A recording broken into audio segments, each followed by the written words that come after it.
Here we go. Welcome, folks, to another live broadcast here on the Hard to Kill podcast. We got a special guest tonight, but before we get into that, we're going to go over some pressing news for the veteran community. But today's conversation is going to be centered around post-traumatic stress. We're going to look at some research, and we're going to do a little science lesson on cortisol and the hormones that are driving some of the symptoms of post-traumatic stress, and then how it's all related to mild traumatic brain injury. So our guest today is Matt Patterson, and he's in the waiting room right now. He's having a sip. Maybe he's having a beer. I don't know. But he's a great dude, Canadian Armed Forces veteran.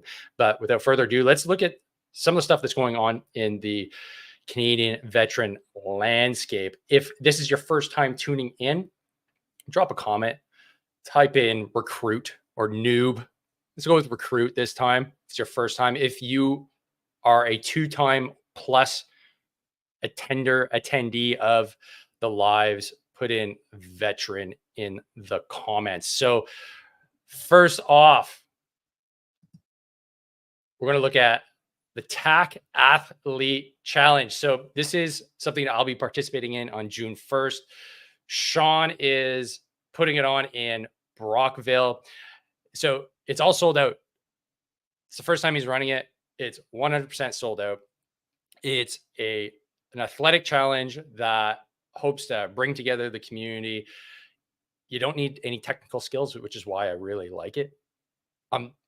Handstand walks, like handstand push-ups, like CrossFit style, which I was all in for up until like 4 years ago. Once I hit my 40s, I'm not down for that anymore, man. I can't do a handstand anymore with any kind of reliability. So this is going to be more geared to what I'm good at, which is grinding, walking with heavy stuff, not too much technical skill. So I'm really pumped about that. If you want to come attend, hey man, come down to Brockville, head to Sean's Instagram page here. It's TAC Athlete Challenge, as you can see, and give him a follow. Like, he's building something really cool. So I'll be down there running the challenge June 1st in Brockville. Next up, got to give a shout out to my Vets for Freedom crew. You guys are awesome. I know you guys are tuning in. I'm streaming on X with the folks from the Vets for Freedom X channel. Now, you guys posted something. Vets for Freedom posted a spicy video today. I was like, holy shit, this is really well done. So I'm going to bring it up for you guys here, and you can listen in. There was one more. I didn't remember.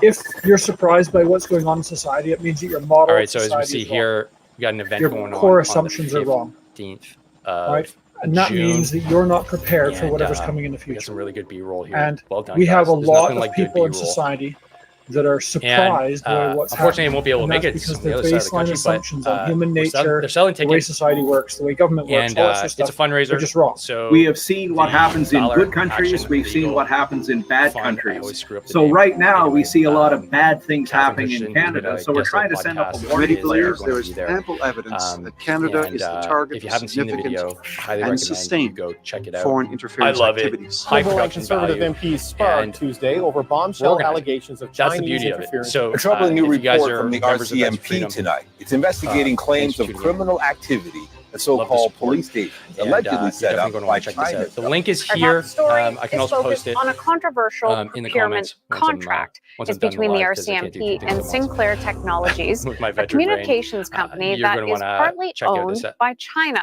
And it found the federal government's engagement with provincial and municipal governments and the Canadian public on the threat from foreign interference has been limited. And I'm going to do a shameless plug for myself.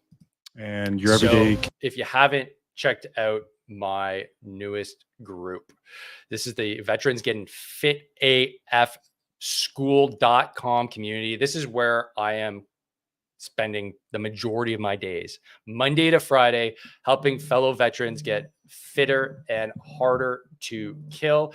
The goal here is to provide a one-to-many model where you can come talk with me literally every week about how to dial in your nutrition, how to dial in your fitness, how to even get started in a community that is full of veterans that are all striving to get a little bit fitter, get a little bit healthier, lose some weight, and just start to thrive. So if you guys are interested or curious, I'm going to drop the link here in the comments. You can check it out after the video. I have a May introductory offer that you're probably going to want to hop in on. I know that financially times are tough for a lot of us, so getting one-on-one coaching may not be in the cards. So therefore, I've been able to bring this way down to under $1 a day. So if that's something that interests you, you're definitely going to want to check it out, and stay tuned for the link that I'll be dropping in the comments, and you can find it already in the description as well. Okay, so let's get into the science stuff. My bread and butter. This is what I like to do. This is my jam here. Being a former science teacher, this is what I literally used to teach in high school. So if you guys are ready, let's drop some thumbs up in the comments here. Let's actually get into the comments if we got any. We still don't have any comments, folks. If you're just tuning in, let's show the comment section some love here. Okay, let's drop some comments in here, throw some thumbs up, tell us where you're from, and let's pump that YouTube algorithm hard. So like I said earlier, we're going to be talking about PTSD, and I wanted to reframe this or frame this within the context of hormones. Cortisol is our stress hormone. It's neither good or bad. Okay. Often the conversation can go on to the side of, well, too much cortisol is bad. Yes. But also cortisol is part of our fight or flight response. Without any cortisol, you wouldn't be able to dump a ton of glucose into your bloodstream and actually be able to run away from that jaguar that's chasing you. So I have highlighted here what cortisol is. It's a steroid hormone that is produced by two adrenal glands, which sit on top of the kidney. So this is, if we're talking about adrenaline, okay, so that is norepinephrine and epinephrine. They're on the top of the kidneys as well. So they go right into the bloodstream when you need them. When you're stressed, increased cortisol is released into the bloodstream. Having the right cortisol balance is essential for your health, and producing too much or too little cortisol can cause health problems. So for instance, when you wake up in the morning, your cortisol levels shoot up. And the reason why your cortisol levels shoot up is because you need a spike of glucose in your bloodstream to get the system moving. You've been asleep for God knows how long, right? So that's why you have a spike in the morning. But if you consistently have too high of a cortisol level, that can lead to chronic illness. So what triggers the adrenal glands to produce cortisol? So cortisol production by your adrenal glands is regulated by the pituitary gland. So that's what we call the master gland. I'm going to show you an image of what that looks like. So this is a review of grade 9 science. It's a little kind of nut in the middle of your brain. That's the master gland. It controls a lot of our hormone regulation. This is a pea-sized gland at the base of your brain that is sometimes referred to as the master gland, like I just said, because of its wide effects on your body. When you wake up, exercise, or face stressful event, your pituitary gland reacts. It sends a signal to your adrenal glands to produce the right amount of cortisol. So this is going to be important because this is going to tie into why things like PTSD, mild traumatic brain injury, poor sleep, all the things that kind of come with it, especially if you served, can have an effect on this system. So I'm going to show just a quick image here.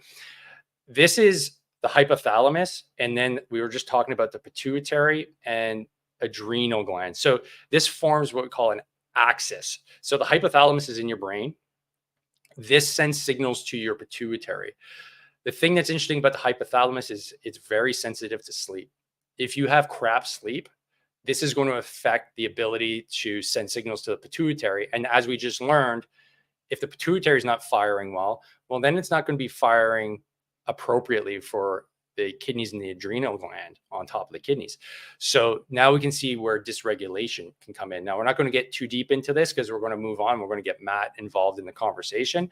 But just to kind of wrap things up, elevated cortisol also affects the brain. So in a study, patients who had post-traumatic stress disorder from childhood trauma and abuse, researchers found cortisol levels to be 60% higher than normal and 122% higher than normal when another stressor was introduced. It is hypothesized that long-term exposure to high levels of cortisol reduces memory function because of its effects on the hippocampus. That's another part of the brain. It's a major component of brain which assists with learning and memory. So, okay, let's put this in context. I have memory issues. I know I do. There's things that kind of just, they don't compute. Pisses my wife off, right? You may experience those memory issues. You may have post-traumatic stress. You may be like, man, yeah, it's just, you got veteran brain, as I call it. Well, that would stand to reason if your cortisol levels are jacked up, and the higher levels of cortisol reduces memory function because of its effects on the hippocampus. Okay, so now we're kind of putting 2 and 2 together, right? And now I want to move over to mild traumatic brain injury. Okay, because mild traumatic brain injuries, we're just kind of scratching the surface now as to the injury itself, being aware of the injury and what it's doing to a lot of our brains and how often folks in the military, especially the combat arms, are exposed. So I brought up just a quick stat here. Mean salivary cortisol levels was higher in an MBTI group compared to controls without an MBTI time interaction. Okay, so basically just saying, if you have an MBTI, odds are your cortisol levels are going to be higher. So if your cortisol levels are higher, what did we just learn? We learned that it could have effects on your memory. Okay, it can have all kinds of downstream effects as well, chronic health issues, you name it. So, so there's something similar here. If you have an MBTI, it could present itself maybe like a symptom of post-traumatic stress, or maybe you've got both of them. Okay, maybe you got comorbidities. So how do we untangle all of this is a really interesting question. And I just wanted to end on this. There's a few common symptoms with post-concussion syndrome. That's headache, fatigue, vision changes, disturbances in balance, confusion, dizziness, insomnia, and difficulty concentrating. So you may experience this if you've been diagnosed with post-traumatic stress as well. Difficulty concentrating, brain fog. These are all common symptoms, right? Now, you may have a mild traumatic brain injury and be experiencing the same symptoms. But what happens if you have a mild traumatic brain injury, but you don't actually have post-traumatic stress, but you're being treated for post-traumatic stress? So this is why I want to bring Matt onto the show. And he's got a wealth of information and knowledge now that he's back at school, and he shares it all the time on Instagram. So let's get Matt into the studio, and he's backstage waiting patiently. Matt, thanks so much for hopping on to the live today. How you doing, buddy? I'm doing pretty good. How are you doing? Thanks for having me. Yeah, absolutely. Doing great, man.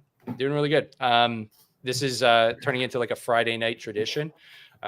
Clearly, this is what I do on my Friday nights now. There's no more going out and getting smashed with the bros. Like, we're talking research and post-traumatic stress and concussions, but it's a good life, man. I'm not gonna lie. I wouldn't want to be doing anything else. So so Matt, let's get into your backstory a little bit. I've noticed what you were putting on Instagram, right? It's super interesting. Clearly you went back to school. What was your motivation for getting back to school? Okay, well, when I was in 2 RCR, actually I served for almost 22 years. So ironically, after Afghanistan is when I got hurt. Just a kind of a freak training accident. You know, you've had enough episodes about the lack of care in the CF and the medical system and stuff, so I don't need to touch on that anymore. But long story short, I went a year with an untreated concussion. By the time I had an MRI, they misdiagnosed that, told me I had MS. And like, they just left me for 3. Oh yeah, I went 3 months without seeing it before I saw a neurologist, thinking I had a disease that would eventually kill me. Oh my God. Oh yeah, so that's awful. Basically I've had to deal with that with a psychologist on top of Afghanistan and firefighting, and you know, all the I deal with like malpractice as well, like but so yeah, I ended up, they said, you got these brain lesions, and they ended up healing because I've learned from school, like, different parts of your brain, central nervous system doesn't heal, but these were from actually the vehicle rollover and the traumatic brain injury. So luckily they've healed, and I had a good neurologist to start me on a large dose of CBD. And when I got out of the military, the psychiatrist I got's like, man, you can't function on these pills. Like, they're treating you like a schizophrenic. So as soon as like the pills stopped, like my memory came back, like my personality came back. Like it took about 5 years to get off all the pills, a combination of high dose CBD. Because of the brain injury, I don't really sleep anymore without THC.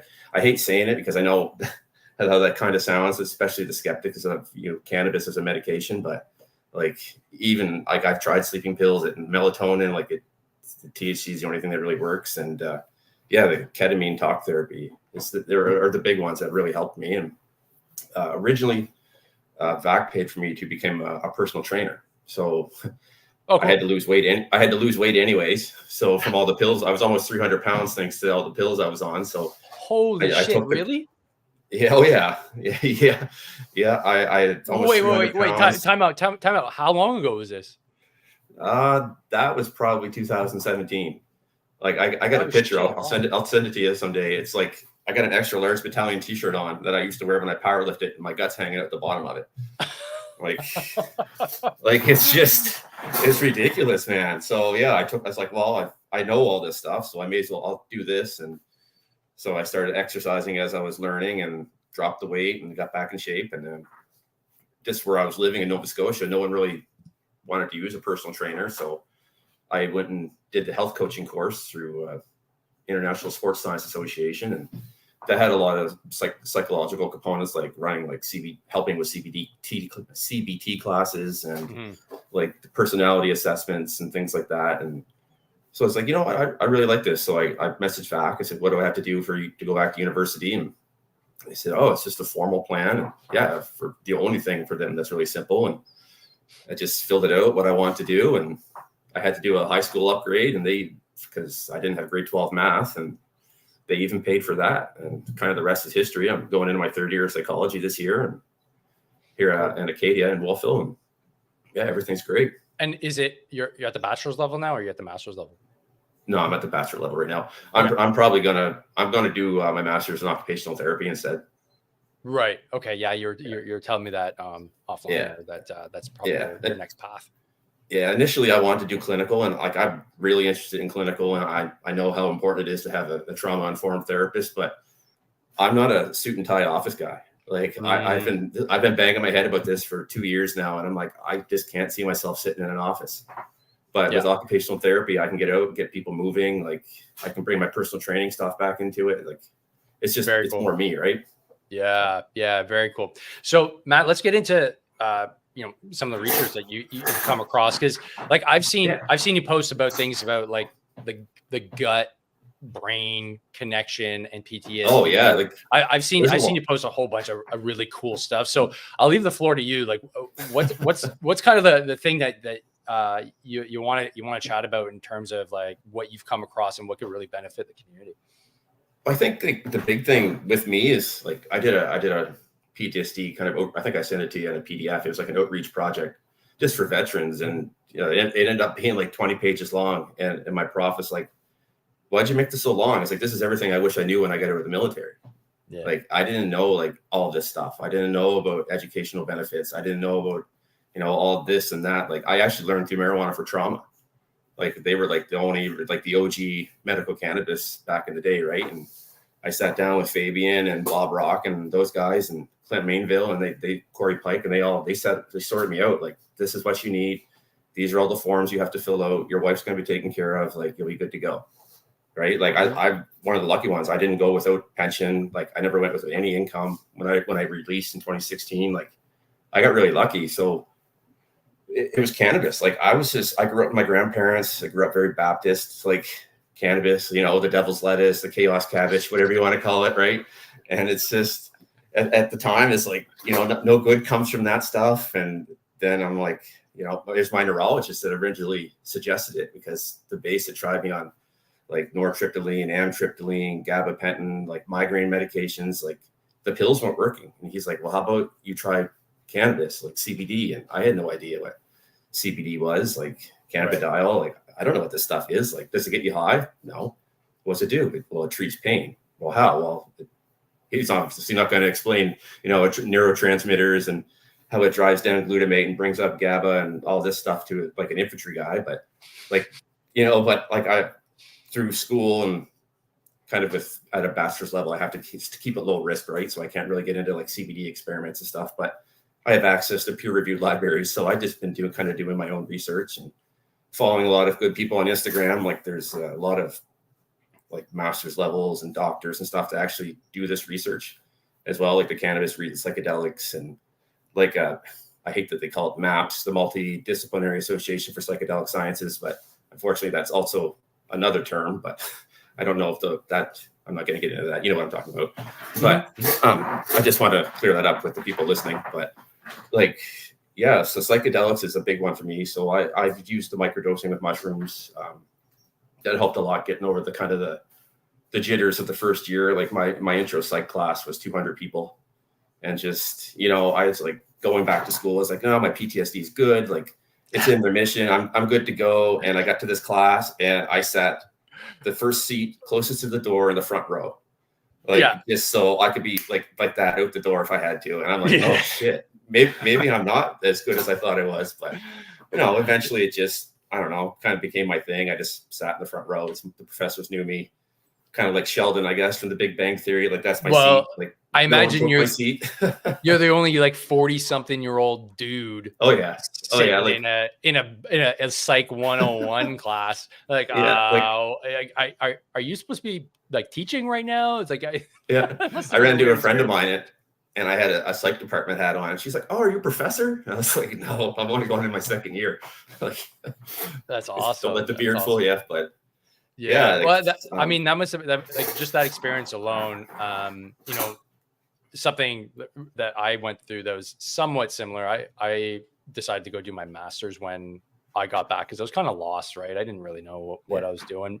I was teaching, but I was like, I need a little more. So I went back to do my education master's. And my first day in class, I'm sitting there with this total hipster prof, right? And a bunch of really young, like fresh out of their bachelor's kind of folks, like 20 of us in the class. And I'm sweating bullets because I'm like, I don't even want to open my mouth because like I didn't even like their language or the way they were speaking. I was just so confused. You know, they immediately started with pronouns, and I'm like, what? Oh yeah, they asked me my pronouns. I said Mr. and they're like, what? I was like, sir. It's so weird. I don't know. Yeah. So you started, and clearly you've really found kind of like your niche, and you're really driving forward on the education side, which is really cool because I think more veterans need to take advantage of the education reimbursement or the education fund that VAC has, because no one knows about it. It's super poorly. Yeah, like if you have 10 years more service, unless they changed it, and you're medically released, you're entitled to $80,000 in education. Yeah, and I know it's insane. 5,000 of that is for like quality of life stuff, like my personal training, or if you want to become a cook, or little stuff. But if you want to go back to university, you have $80,000. So if you manage it right, like you can get a bunch, or if you just get what exactly you need, like you can have your master's covered as long as it's justified for your work, which psychology and occupational therapy it is. So I'm kind of lucky, right? Like I'm probably the only one in my cohort of like 112 people that has no student loans. Yeah, no kidding. I mean that I was a reservist. I only found out about this after I completed my master's. So I was like, hey, can I retroactively? They're like, absolutely not. I was like, damn it. Like, how good would that be though? That would have been cool. But that being said, now you're doing a psychology degree. So what has been some of the highlights in terms of research, and what would you say are kind of like the things that like normally wouldn't trickle down to our community unless somebody like yourself is actually digging into the literature? Well, I know a lot of guys have heard this, and this is kind of a lead into things. It's like, how many guys were told you just need to lose weight and you'll feel better? The military is horrible for wording things, but like, you're fat, lose weight, your back will feel better. You're fat, lose weight, you'll be happier. Well, it's a shitty way to word things, but they are right, because kind of what you eat is like, if you eat like shit, you feel like shit. Like most of your serotonin is made in your gut. So what you eat influences that. And like you were saying about cortisol, well, cortisol is linked to metabolic syndrome. Metabolic syndrome ties into a lot of like mental health conditions. Like Dr. Palmer from Harvard has been doing a lot of research with keto. And like a lot of people think of keto as just a fad diet. And because I started doing nutrition first, I'm just horrible at chemistry, but I still keep up on the nutrition side of things. And like they think of it as a fad diet, but it came out in like 1912 or 1920. I can't remember the date now, but for seizures and epilepsy and something else I can't remember now. And diabetes, that's what it was, epilepsy and diabetes. And you know, that state of ketosis, like Dr. Palmer, he talks about in his book, like he used Atkins to lose weight and he noticed he felt better. And then from there, he started trying it with his patients. And then he's at the point now where he has what's called the brain energy theory. And he's been treating like schizophrenic hallucinations with keto, bipolar, borderline, manic depression, things like that. And it's just that whole like nutrition and there you go. The whole nutrition and mental health link is very, very poorly communicated in the military. And, you know, and considering how much Borden talks about the quality of the chefs. And as a firefighter, I've seen the training, the chefs and stuff. Like the food in Borden is amazing. But if you look at the food and you get in the field, or like, and I get it, like it's mass produced and you can only have so much, but like the vegetarian rations, like Nature Valley bars and things like that, opposed to like, you know, baked cherry dessert or like peaches and 80 grams of sugar syrup, like things like that, right? In Quebec, we get Gros Jean. It's it's gas station food. It's just like, no, but it's this big oatmeal cookie, and it's got like 35 grams of saturated fat. It's like 350 calories of pure shit. But man, at the end of an exercise, you're going to you smash all of them, man, because you're so starved. Yeah. So that was like the vegetarian option, but yeah, I know what you mean by that for sure. Like out there on a recce patrol, and they're like, "Here's your box lunch full of Pepsi and like bologna sandwiches." Like, oh yeah, this is gonna keep me going for the next 8 hours. Fueling the tactical athlete, you know? Yeah, exactly. Speaking of tactical athletes, like that's kind of what my work with like Project Enlist and the Concussion Legacy Foundation is. Like with the CLF, I'm the vice president of community and faculty relations between the just Annapolis Valley really and Wolfville and like the professors and Acadia and stuff. And we just go around and we talk to teachers and students and just give them presentations about the CTE and the effects of like contact sports below the age of 14 and just multiple head impacts and things like that. And then originally I was like a peer support guy with them, and I was starting to get set up to help out on Facebook, but I got too busy with school. But Mike Terry, who's a buddy of mine from the battalion, reached out to me for Project Enlist. And so I've kind of started up with them, and that's all. If guys don't know, you can donate your brain for research for CTE, well, just brain research in general. You can donate. There's a race on tomorrow, actually, on the 25th to NCT in Ottawa. So you can donate to that through projectenlist.ca. I did the race virtually because I'm in Nova Scotia, but yeah, there you go. Like it's starting to, like Concussion Legacy started in the States, actually. Like Jason Redman, he's big in that. He was actually in Fredericton. He gives a lot of like motivational talks now and stuff. His big thing is getting off the X, and I heard that and I'm like, that is a great, like that's a great reference, like bringing the military terminology into like mental health, like getting off the X, right? And I've never said that because clearly he's coined that term, but like I've had guys message me, and I have a friend, like no names or anything, but you know, like every couple months he'd message me kind of in a crisis, like I don't want to get out of I don't want to use a firefighter at this point, but I don't want to stop firefighting. You know, I didn't go to Afghanistan. Like I don't deserve the treatment that you guys get, and like blah blah blah. It's like, dude, like the guy was at Swiss Air. Like you probably saw more dead people than we did in Afghanistan. Like you know what I mean? But because he didn't go to war, he didn't feel like he warranted that level of care, right? And it's just, I get that a lot. Guys feel like, well, I only did one tour. I didn't go to it's the Afghan thing, right? I didn't go to Afghanistan, so how do I have PTSD? Like, you know, I went to Bosnia in 99 or 2000, and that wasn't bad. Like they weren't fighting then, or you know, like, And then the stigma, like, I don't know about now, I've been out for almost 10 years, but the stigma was bad too. Like the rumors, like, oh, did you hear so-and-so's got PTSD? Like I was on that tour. That tour wasn't bad. And it's just like that's a big thing, man. It's a stigma. There's a lot of research around stigma, keeping people away from doctors and mental health. And it's not just firefighters,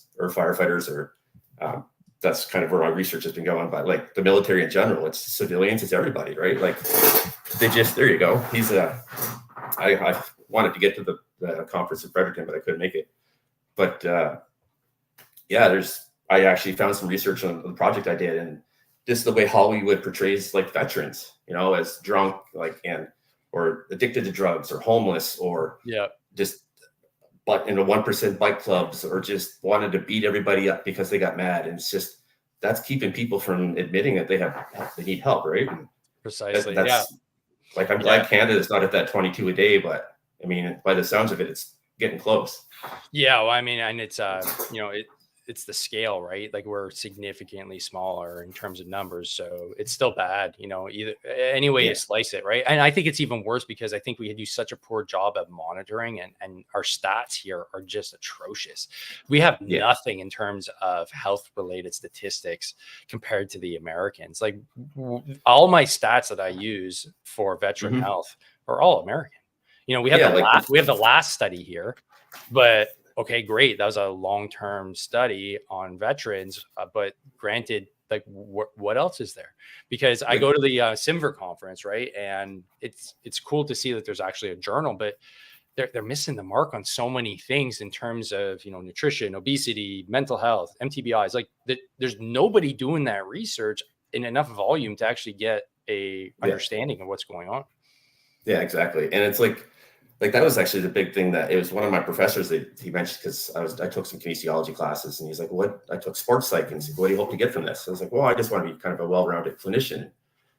He's like, okay, well, what do you want to do in your practice? I was like, well, I want to bring exercise and like nutrition and stuff into the mental health practice. And he's like, how? And I was like, well, if the guy had a good week and doesn't need to do EMDR or talk therapy, like we could build a workout plan, or I can help him with a squat form, or we could work on a meal plan, or I've taken a bunch of nutrition electives, like I took sports nutrition, applied sport nutrition, and he's like, you basically described an occupational therapist, and you could work in like a mental health field and still do the psychology thing, but you could actually get guys moving again. And like, man, like when he told me that, I was like, it was like game changer. Like I switched up this year's classes, so they were more focused for like OT, mental health OT, instead of like clinical. And it's just, it's really kind of set me on a proper trajectory, right? And take a lot of stress away too. And I was just going to interrupt you there, and just to go back to the like CTE and mild traumatic brain injuries.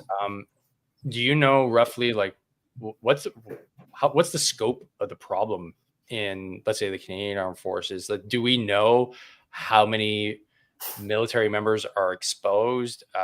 Do we know? I don't know, man. Like you were saying, like I did a PTSD work at School, and the most recent Stats Canada I could find for veteran suicide was 2015. Yeah, it's awful. It's like, fuck, that was 7 years ago, or more than 7. Like, I can't even keep track. I was like 10 years ago. It's 9 years ago, right? Like, as far as CTE and stuff goes, like there's terms like breach your brain out now. That's a Canadian one. That was on CTE or CTV. And like they were showing like a comparison between a normal and you're a science teacher, so a normal and just a normal person, and like a breacher, like a combat engineer, right? Or special operator. And like the difference in the PET scans was like just mild here, like the normal blues and yellows. And like the military was like the red, it was just lit up. It looked like a Christmas tree. So it's, it's breach your brain here. They're going about subconcussive injuries now from shooting all the time. And in the States, or the University of Hawaii, I've got his name down here, Dr. Froy, I think his name is. I don't want to pronounce it wrong. But he's the one that coined the term operator syndrome. Yeah, Froh, F-R-U-E-H. And from that, now he's working on firefighter syndrome, but the firefighter syndrome is going to be applied to all the first responder community. But it's the same, it's the same symptoms as, the operator syndrome, the TBI, the toxic exposure, the hormone dysfunction, like sleep disturbance, chronic pain, headaches, PTSD, depression. Like marital problems, existential problems, like everything. And it's, yeah, these are all American. I can't find anything in Canada. No, And that's, no, you're absolutely right. And that's why I wanted to have you on. Like, I just want to, just confirm, like, you're in the research world right now. Like I finished my master's like almost 6 years ago. So, and I did my work actually on concussions and how to set up protocols at the high school level, because I was teaching high school. And right. Quebec is further behind than like the rest of Canada, but the rest of Canada is probably a decade behind the Americans, I would say, just in terms of protocols and making sure that especially kids are well taken care of. There's Rowan's law in Ontario, which is a good we talk about that when we do CLF. When we go to schools, we talk about Rowan's law. Right. So that's why I brought up, this was a recent article in CTV, and Brendan Hines was interviewed for it. Related to CTE and widespread injury that could be related to veteran suicide. This should be like alarm bell central, right? All our researchers should be like zeroing in on this, because if this is the thing, because it's true. Like, it's funny to interrupt you for a sec, Dave. Like when you were talking about the PTSD and the misdiagnosing, right? If you look at a lot of the CTE symptoms, they have an overlap in a Venn diagram almost perfectly with PTSD. So how many guys are stage 1 CTE diagnosed with PTSD and not getting the proper treatment? And this is why they're not getting better. Well, yeah, that's exactly it, right? Like if you're suffering from a mild traumatic brain injury, but you're getting treated with SSRIs, holy shit. Right. Like, and that's not even, I don't even want to go down the rabbit hole of like, even SSRIs are effective. So now you're doing enough of them. I don't know myself, actually. Right. So, and so you're doing, let's say, cognitive behavioral therapy for a brain injury that is just going to make you more frustrated, because you're just going to say, well, I'm just unrepairable. This isn't working. And I don't know. And it could be as simple as like, oh, well, you have post-concussion syndrome. You need to do the protocol. You need to be in a dark room. You need to have all sensory inputs taken like out of the system. Yeah. And then now that's all changed. Like, and that's all changed now. Now it's like, do what you can that's comfortable. Really? Like, okay. Like now they do like, obviously they don't want you doing like super stimulating stuff. They don't want you like doing this like a podcast on a computer, but if you can tolerate, and light, be around light. If you can tolerate, mild, they try to keep it not so restrictive, I guess. It's just, I don't know. When I went through with Gagetown, they did the whole like dark room, and when they finally started listening to me, but like I said, with the SRI, like that's how they were treating me for headaches. They were treating me with antidepressants at first, like amitriptylines, an antidepressant, and nortriptylines, norepinephrine reuptake inhibitor. So like that's what they tried first, and then they went to the beta blockers, and then I can't remember what was after that. I think it was like migraine medication and migraine nose sprays, and like nothing worked. And then when I came back with a cannabis prescription for CBD, they're like, well, it's opiates or you're out. Like, what?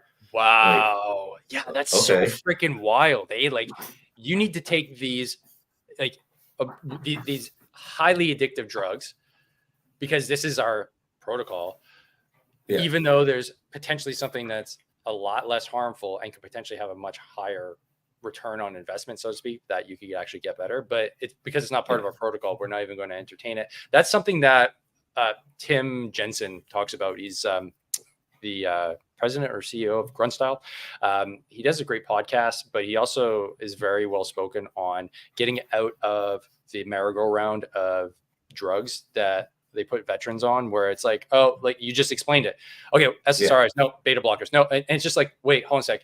None of them are producing a favorable result. And all of them have their own symptoms and side effects. Yeah. How about I just go for a walk, start eating better, maybe try CBD, maybe get into a cold tank, maybe, build a friend network again, and start looking at things like, is my testosterone okay? Like, I was probably exposed to all kinds of toxins. Like, basically, so I had a conversation with him the other week, because he was integral in working on the Toxic Exposure Act, called the PACT Act in the United States, that basically everybody that's an OEF veteran or OIF veteran, you're exposed. He said 100% if you were there, you're exposed. And he's saying upwards of like 30% of everybody that's exposed is getting some weird form of cancer or some chronic disease. And I'm like, whoa, holy shit. I developed asthma. So I'm like, but then I start thinking like, well, like I was there, like all my buddies were there, like you were there. We're not even, this isn't even on the radar here. We've now talked about two things that are very detrimental to our health, and Canada has radio silence on. Well, you want a third one? Methylquin. Oh, that one's just disappeared off Canada's radar. I know they're like, there was the class action lawsuit and they were talking about that stuff, but like, you know, other countries like the UK and Australia, if I'm not mistaken, have started like compensations. I think the US has talked about it, and like Canada has just disappeared. It's insane. I know the guys are still advocating for it, but it's just like, oh well. Like, and if you look at quinism, it's like PTSD, TBI, and like some extra fun stuff all at it in one big like shit show that can't be treated. Yeah, because it's messed the brainstem and causing encephalopathy, right? And like, I even mentioned it in my neuropsych class, and my neuropsych professor's actually like a clinician. Like she does this like on the side to be a professor, and she had no idea what quinism even was. I had to show her the website after class, and she's like, "Oh my god." Yeah. Like she's in Halifax with the Navy. So I think how many infantry OTs are in the Navy, right? Yeah. Losing their shit, drinking all the time, getting divorced. You know what I mean? Like, yeah. No, that's for people that are listening, you know, like, especially if you're not in the military, it could easily sound like, oh, these freaking army guys just complaining. They knew what they were getting themselves involved in when they joined the military. Yeah. 100%. It wasn't, oh, I'm not going to be exposed to danger. No, I actively want to get exposed to danger. And part of that danger is all the shit that goes on. Like, it is what it is. It's just recognize that now we're home. Mm-hmm. There's a threat. I want the next generation of veterans to not have it completely removed. You know, like, don't bubble wrap guys, but just be like, hey, you know what? Especially if you're an assaulter, you're going to get exposed to a lot of concussive force. We're going to have to put in a protocol for you, but you'll probably have some issues or not, but we're tracking.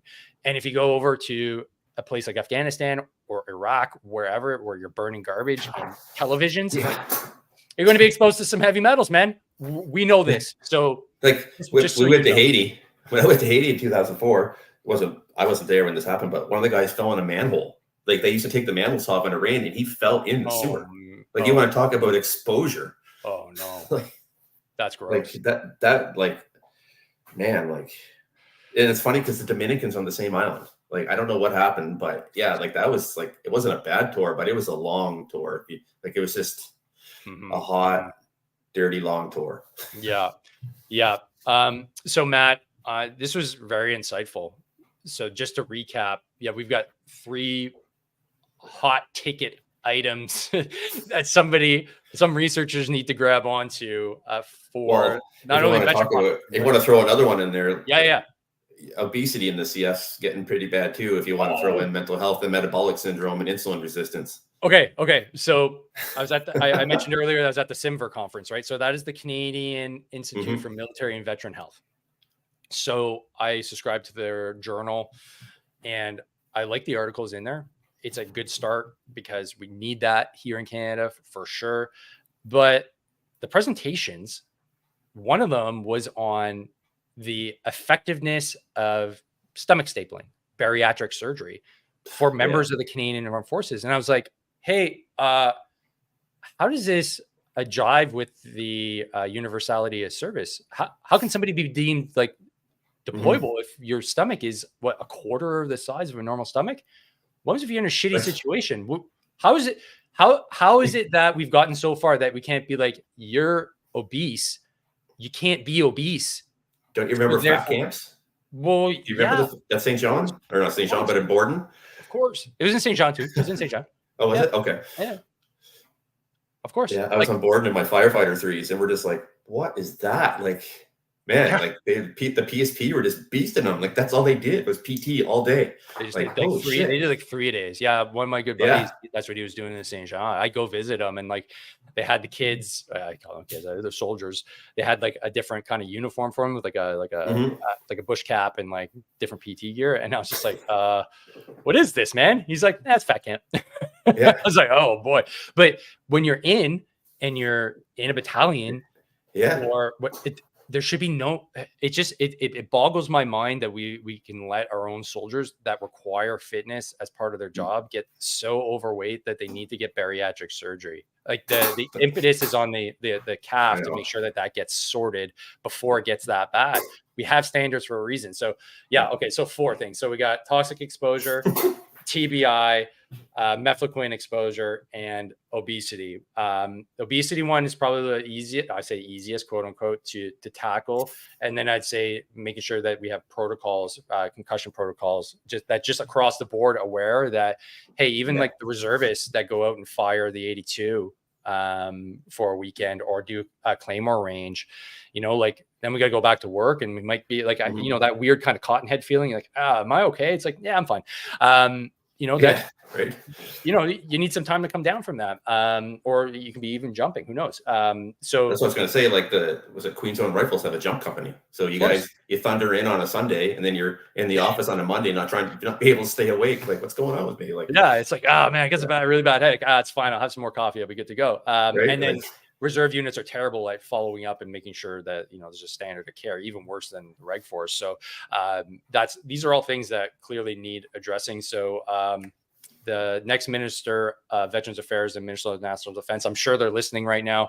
Let's get you on board and let's make sure that you're tracking this for the future. But in all seriousness, these are things that need a bigger spotlight. So Matt, I really appreciate you coming on and just sharing some of the knowledge that you've been sharing already on Instagram. Let's head over to Instagram. What's your channel handle again? It's just Matt Pat, isn't it? Matt Pat 78 or Matt P 78. I can't remember. I never really looked myself up. Yeah, Matt Pat 78. So here, I'm going to share the tab here. So folks, go over and give Matt some love. 748 follow. That's really good, man.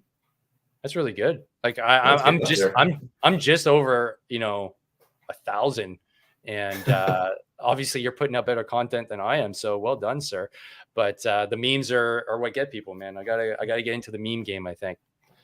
Oh man, the memes are that's a good way of spreading some information too with memes. So absolutely. Yeah, that's a good question there. Yukon Steph with the diabetes. Are you talking about type 2 or just diabetes in general? Which one are we talking about here? At the bottom, Yukon Steph. Diabetes is an issue. Is this one here? Which one do I pull up? Oh, right here on the comments. Sorry, I'm looking at the comments. Okay. Oh, I joined late. Okay. Thank you. Okay. Veteran brain. Yukon Steph. I joined late. King's 2 diabetes is an issue. Oh, type 2. That would definitely be with the insulin resistance and the obesity issue for sure. Is that a problem in the CF now? Well, it's funny. I had Are they prescribing Ozempic? I think so, because look, I know I had I had a supervisor. I'm calling them supervisors now. I'm civilianizing myself. He was my section commander, and he was in his 50s, but he got type 2 diabetes. They didn't like him, so they tried to push him out. And I was like, that's it. But from what I hear, like there's loads of people with type 2 diabetes, and they're not getting pushed out. But I mean, as we've seen over the last few years, there's rules on the books, but they don't seem to be followed very strictly, and whoever is in charge at the time can make a ruling based off how they feel.